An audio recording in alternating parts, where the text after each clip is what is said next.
today we have the 2018 Hyundai Santa Fe in black. It's a 2.2 litre diesel SUV. It does come with 7 seats.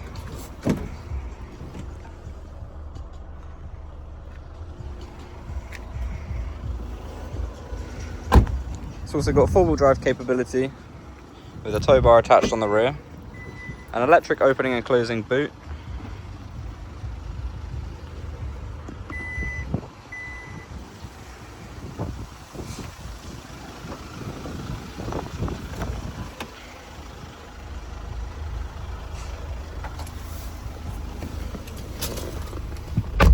on the steering wheel we've got our multimedia controls, adaptive cruise control, a nice digital dash, automatic headlights and wipers, and paddle shifters.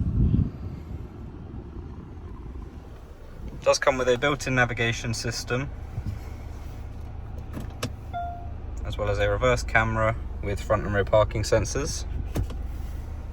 We've got air conditioning, dual zone climate control, and a winter pack which includes front and rear heated seats and a heated steering wheel.